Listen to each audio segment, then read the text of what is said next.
Hello everybody and welcome back to Theme Park Reviews, where today I'm going to Cadbury World, so yeah, see you in there. Where you?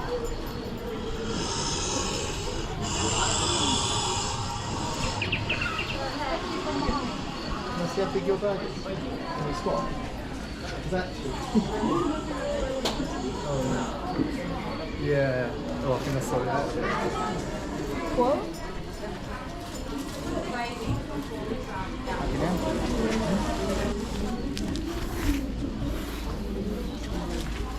Zrobisz już tamtego?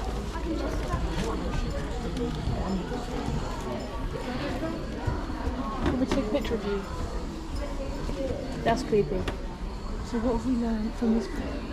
I'm just comparing the size of it.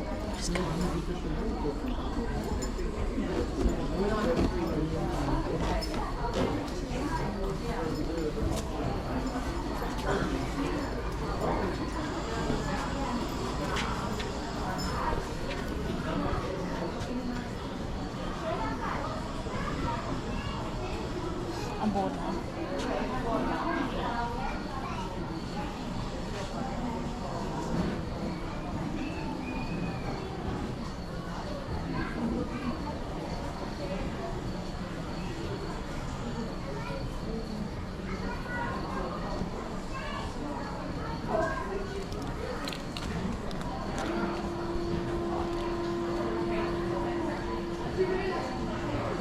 What are you doing? We're looking for Montezuma, who's missing.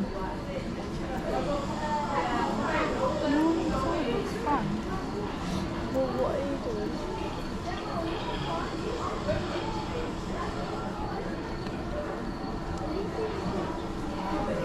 We're looking for Montezuma, who's gone missing. Who's that? Who's Montezuma?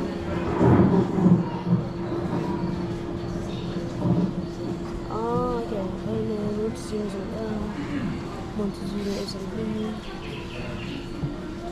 What is it? Yeah, we found him.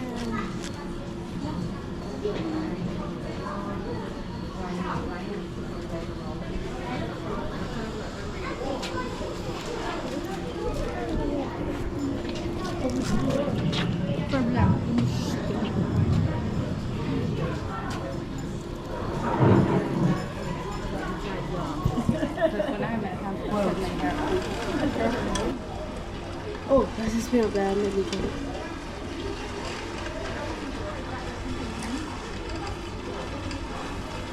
After killing the Aztec Emperor Moctezuma and defeating the Aztec people, I returned to Spain in 1520. I loaded my galleons with cocoa beans and chocolate drink, as I was convinced that this drink would delight my contemporaries in Spain. However, the voyage was not without risk, as English and Dutch pirates were constantly attacking and capturing treasure ships.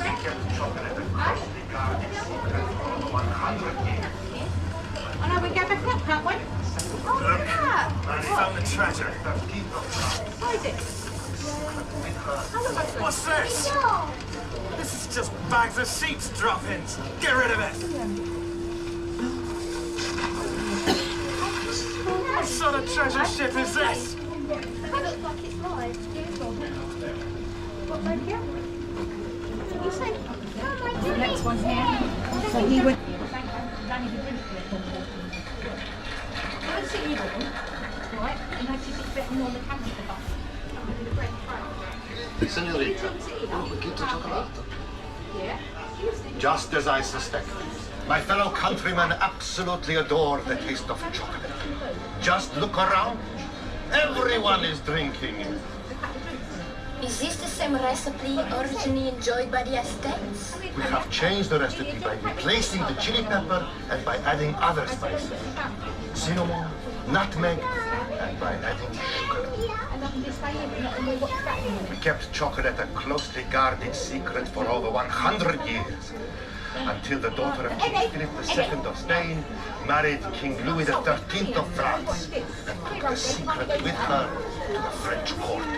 Come this way, look, you can see there won't be a picture of when you step. If you see him in a minute when they move, you can see. So mummy just once she comes down. That's really interesting. So it was in Spain. They took it from the Aztecs in South America to Spain and then to France. Oh. Didn't know that. And apparently there was chili pepper. Very interesting. So chili pepper in South America, which it would be, spicy, replaced by cinnamon, nutmeg and sugar. Lovely. This might be the next step. Might be France.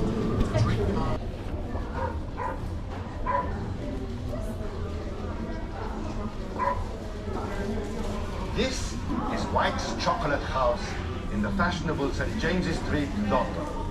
Chocolate houses were very fashionable in 18th century London, where the wealthy would meet to discuss politics, gamble, gossip, and of course, drink chocolate.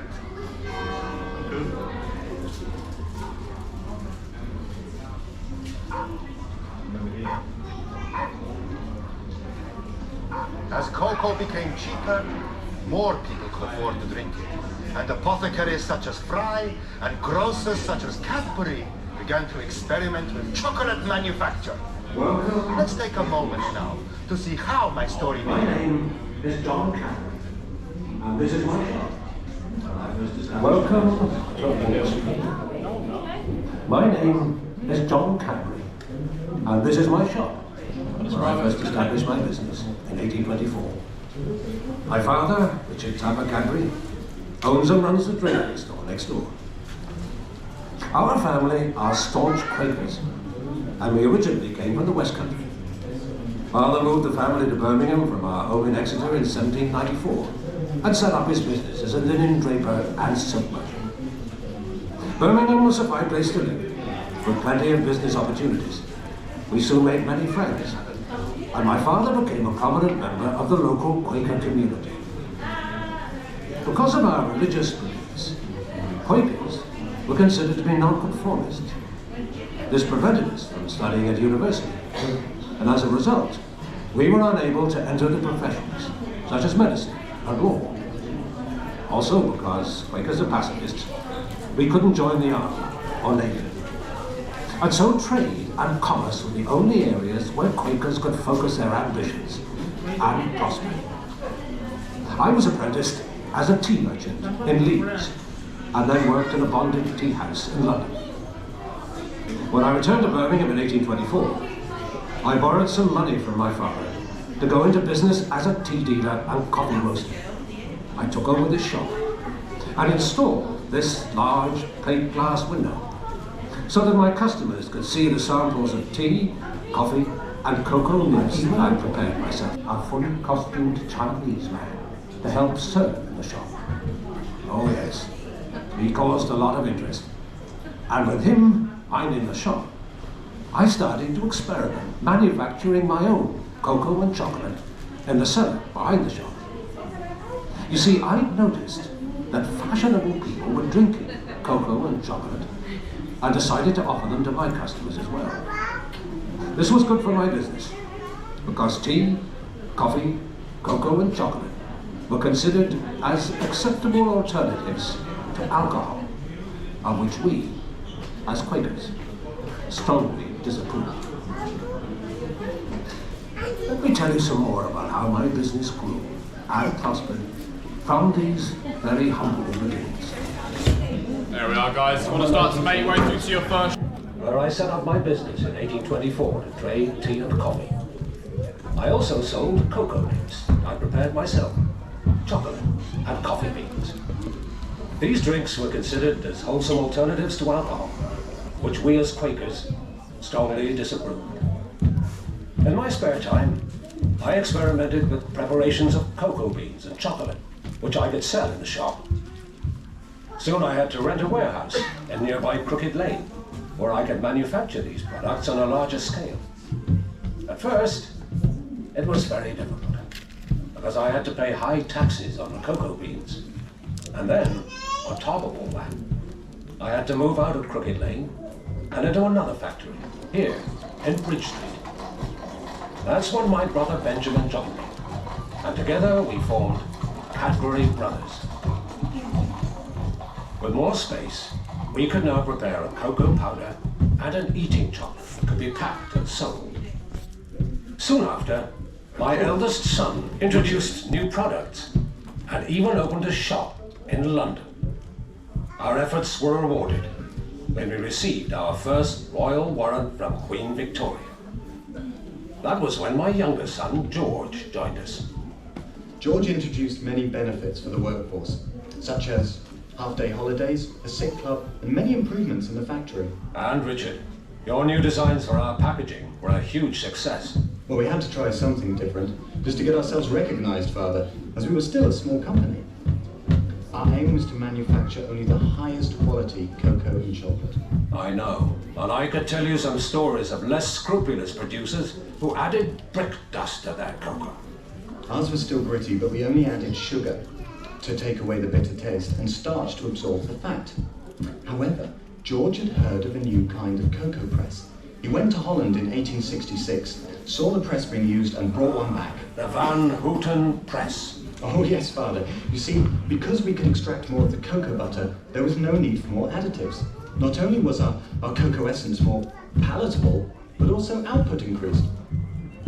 The Bridge Street factory was now too small to cope, and we had to expand somewhere else. For some time, George and I had shared the same vision to build our new factory in a garden setting, away from the smoke and grime of the city. We called our new factory Bourneville. We opened our new factory in 1879, and were faced with many more challenges as the size of our workforce increased. As the company prospered, we introduced bonuses, such as payment for output and punctuality, a 5.5-day week, pension schemes, works committees, training, and many other benefits. I sent my son George to Switzerland to find out how chocolate was made, using fresh milk. Soon after, Cadbury were able to manufacture chocolate with a much higher milk content that rivaled even the best Swiss products. That was when we launched our most important new brand. We called it Cadbury's Dairy Milk. It became so popular with its distinctive taste that sales exceeded all our best expectations. And within a short while, it had become our best-selling chocolate. In 1919, we merged with Fry, and the company went from strength to strength. And so we have seen that big things have their roots in the smallest beginning. Okay, everyone, you're just heading through to your second show. You can leave either of the doors at the back.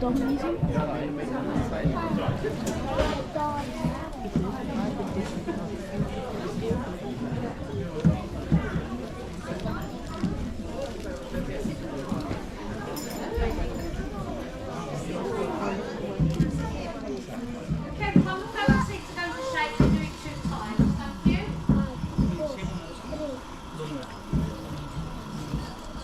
Our story starts over there, where you can see a farmer and his team planting our young cocoa trees. Hello there! Once each pod has been plucked, it is cut open, so that all of the beans and sticky pulp can be scooped out to be fermented in a heap and then dried in the hot sun until they've turned a rich brown colour. Once the beans are dried, they are tested for their quality before being loaded onto a cargo ship to be transported to England. They are then taken to our factory in Chirk for processing. Now, first the beans must be sorted and physically cleaned to remove any stones, dust and string that have come across with the beans from Africa. This is done using a stream of air and by passing the beans over vibrating sieves. The raw cocoa beans are now pasteurized using very hot steam. Green cocoa beans are now taken to be roasted in revolving tubular gas-fired ovens. The beans are then cooled and are ready to have their shells removed. These beans are called nibs. The nibs are now ground up in large mills. This process generates heat which helps to transform the nibs into a thick chocolate-coloured liquid called cocoa liquor or mass. Some cocoa liquor is taken to our factory at Marlborough for further processing, and the rest of the liquor is pressed to extract the cocoa butter. The refined cocoa butter is now taken to Bourneville, where we will catch up with it later. Meanwhile, the cocoa liquor that has been taken to Marlborough is pumped into storage tanks, ready to be turned into chocolate crumb. Over 150 tons of sugar and 500,000 litres of fresh full cream milk are delivered to Marlborough every day to be used in this process. But first, the milk must be pasteurised and then evaporated to remove most of the water before sugar can be added to produce a sweetened condensed milk. The liquid milk and sugar solution is now heated again before the cocoa liquor from Chirk is added and thoroughly mixed to create a thick paste. The paste is then squeezed between steam-heated rollers under a huge vacuum, causing the paste to turn into a powder. The resulting crumb is scraped from the rollers, dried in a flow of hot air, and blown into storage silos. The crumb is now taken to Bourneville in tankers, where it is ground and mixed into a paste with this, the cocoa butter, which came from Chirk earlier. The paste is then refined into a flake before being conched or mixed to form a liquid chocolate. This liquid chocolate is used to make all our famous milk chocolate products. So Paul and doing that, the doors are opening, taking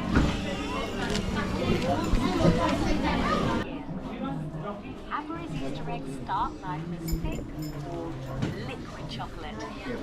A measured amount of the liquid chocolate is deposited into molds shaped like one half of an egg. The egg shells are shaken gently to get rid of all the air, and then turned upside down to tip out the excess chocolate. This covers the mold evenly with chocolate and removes any excess. The half eggs then travel on a conveyor belt under a metal detector, and samples are checked for quality and weight. A special machine then picks up the half eggs, inverts them, and places them into special receptacles, which on the next pass have the second half of the egg placed on top. The whole eggs now make their way to the foil wrapping machine. The egg is then fed into the wrapping machine, where it is carefully held steady while the foil is first placed over the top before the lower seam is formed. The end sections are then folded to produce the seal. The foil-covered eggs are then spun in a smoothing cup belt, which ensures the foil covering is smooth and fits tightly around the egg before being taken to the packaging area. Here, the cartons are formed before the finished eggs are inserted. The fillers, bars or small bags of sweets, are added to the carton before it is sealed. The finished cartons are picked up and loaded into outers before being shipped. How did you do this? They say 35 million. Press that one. Tangy orange cream is one of the 10 centres which make up Cadbury's roses. The orange cream is made upside down, starting with the top. Thick, liquid chocolate is deposited into a mould. The mould is shaken to get rid of any air, and then turned upside down to evenly coat the mould with chocolate and allow excess chocolate to run out.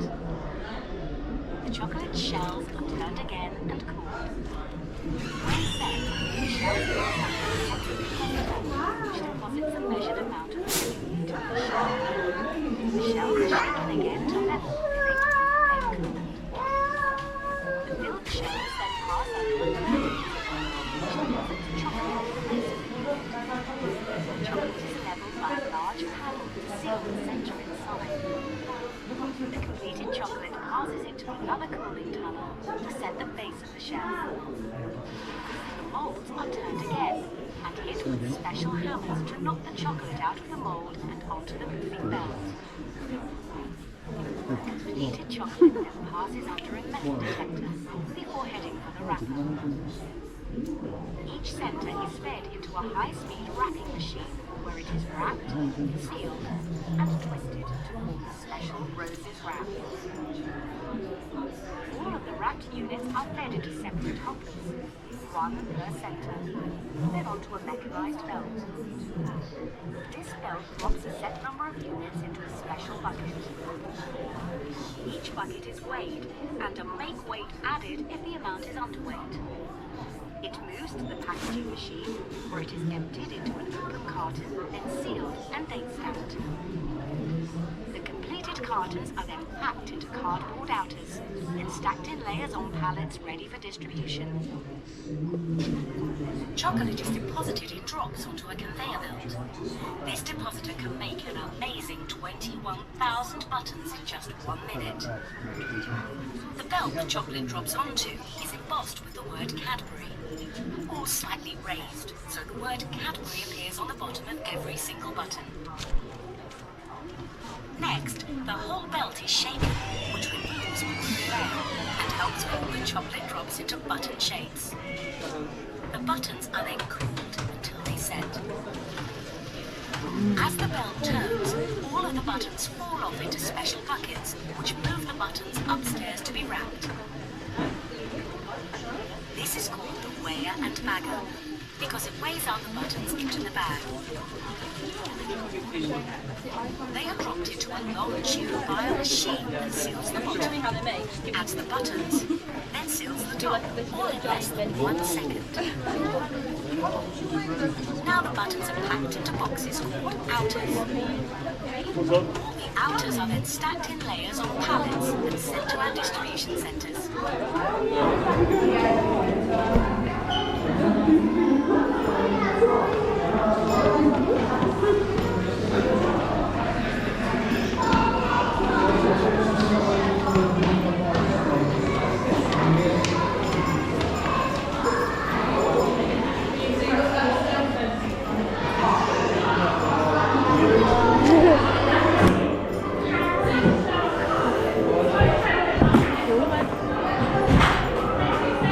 Are you ready?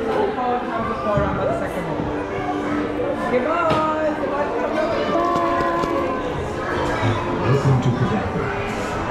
If you look carefully at the pages below, you'll hopefully enjoy Yeah.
Did you like that? Yeah.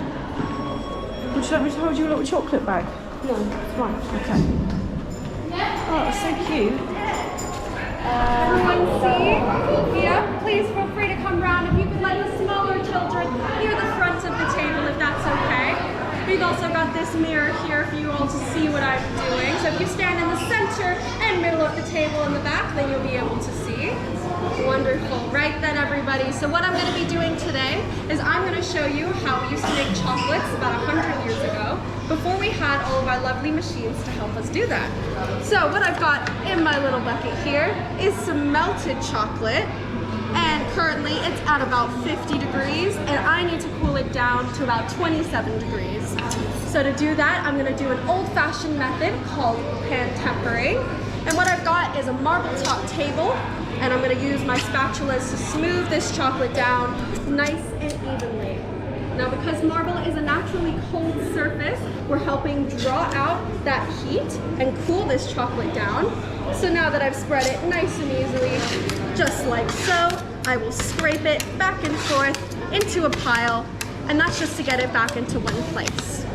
So there we are, and I'm going to keep repeating these motions until I feel the chocolate has cooled down and thickened up nicely.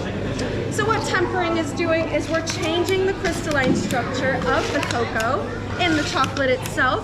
This is what's going to give the chocolate a lovely shine. It's also going to give it that snap and bite when you bite into it there. Here we go. And if we didn't do this step, your chocolate would be very crumbly, a little bit like biscuits.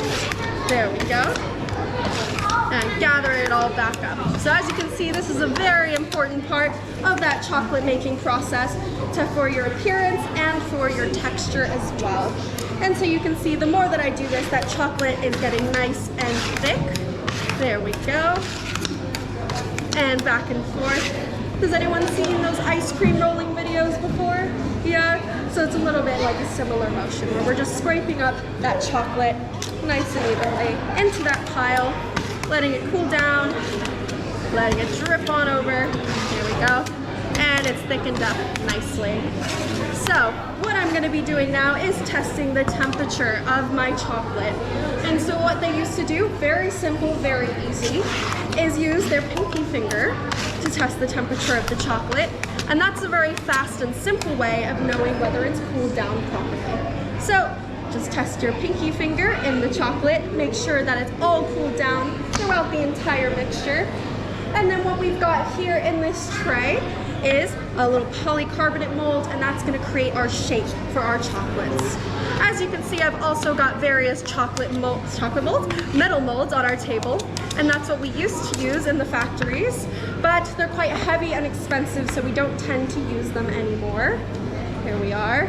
So swiping that chocolate back and forth, making sure it's nice and even, using our little scraper tool to clear down that chocolate nice and quickly.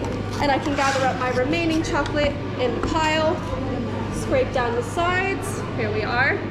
And as you can see, tempering adds quite a lot of air into this chocolate mixture, so we give our molds a bit of a tap and a shake to make any of those air bubbles rise to the surface there. Here we go. And can you guys see those little lumps on top there? Yeah, those little tiny lumps. And those tell me that the air bubbles trapped at the bottom of the mold have risen to the surface. Right, so what I'm gonna do now is show you the process of shelling. And we do shelling when we want to add fillings into our chocolate. So I give the chocolate mold a bit of a tap and a shake and let it rain chocolate. And what that's gonna do is it's gonna nicely hollow out the center of my chocolates there to create a lovely little space for our fillings. Here we go. Right then, we're looking good. Swooping up that chocolate into our pile, and I'll turn this round and we can all have a look to see what it's like. So you guys see that hollowed out center there? Perfect little space for our fillings. So what I'm gonna do now is let my chocolate set nicely in our fridge. Here we go. And I'm just gonna be seeing how my shells are doing and seeing whether they've set. Here we go. So I'm just twisting my molds, making sure that they're all well and done. Here we go. And do you guys see the difference? That like solid chocolate's not moving around quite as much. And so what they do then is they pipe in their fillings. They would use the leftover chocolate to seal in those fillings, let it set, and then, here we go. Let's see if this works. We tap out our chocolates, and then you get our tiny little chocolate pieces, obviously not being hollowed out on the inside. But that is the end of my demonstration. I want to thank you all for joining me here today, and we've got chocolate tasting next.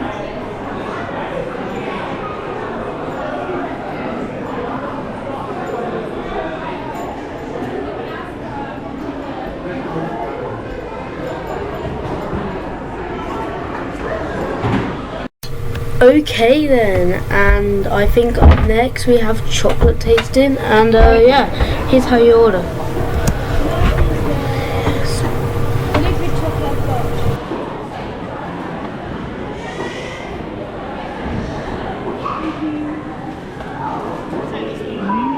Look at that.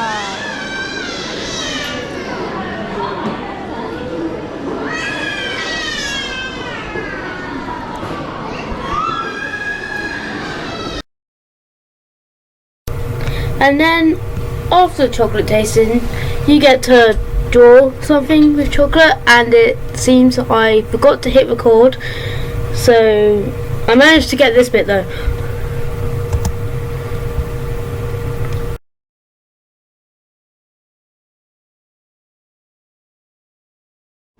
It literally looks like there's poo all over the walls.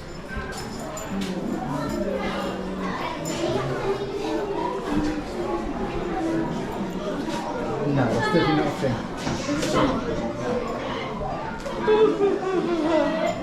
What's it said?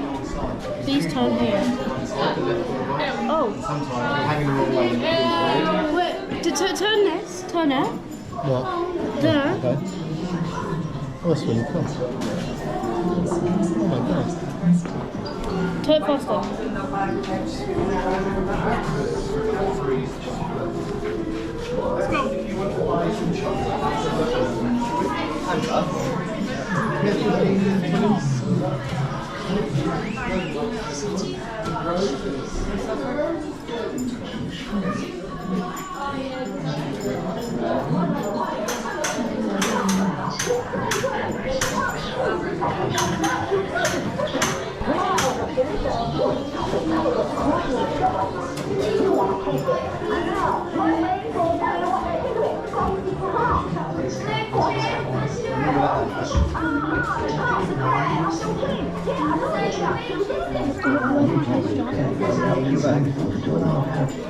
These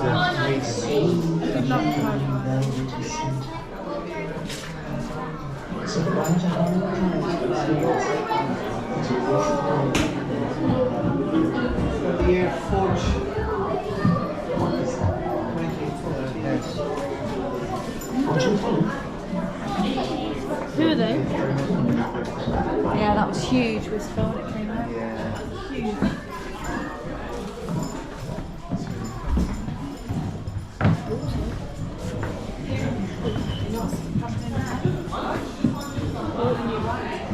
Yeah. It is spring 2024. What's it called again? It's called, don't know. Can't remember. I did know. There's another twist.